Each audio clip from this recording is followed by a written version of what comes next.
चुनौतियों को तोड़ सकते हैं, अगर 40 करोड़ आजादी के सपने को पूर्ण कर सकते हैं, आजादी लेकर के रह सकते हैं, तो 140 करोड़ देश कि मेरे नागरिक,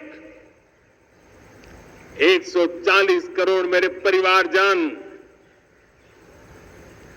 अगर संकल्प लेकर के चल पड़ते हैं, एक दिशा निर्धारित करके चल पड़ते हैं, कदम से कदम मिलाकर, कंधे से कंधा मिलाकर अगर चल पड़ते हैं, तो चुनौतियां कितनी भी क्यों ना हो, अभाव की मात्रा कितनी ही तीव्र क्यों ना हो, संसाधनों के लिए जूझने की नौबत हो तो भी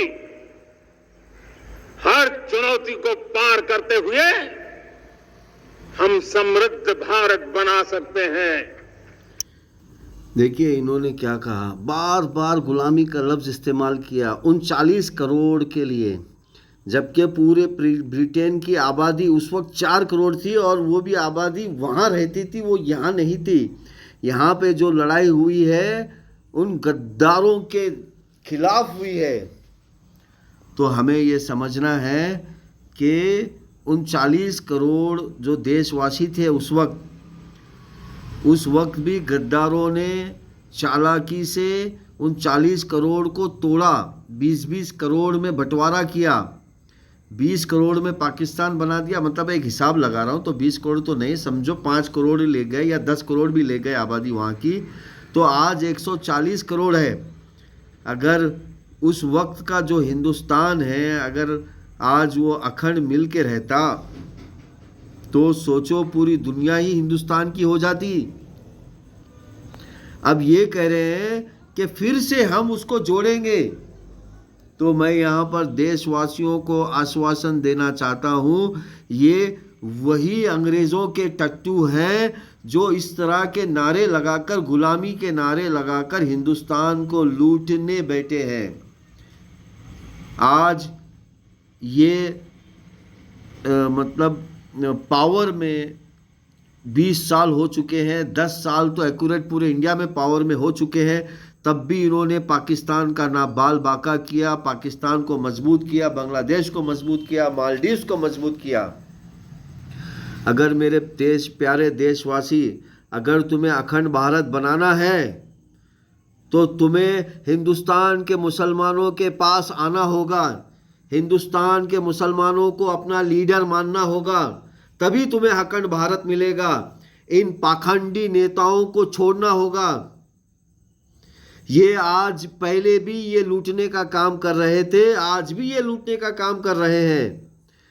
बताइए 35 लाख रुपीस कहाँ गए?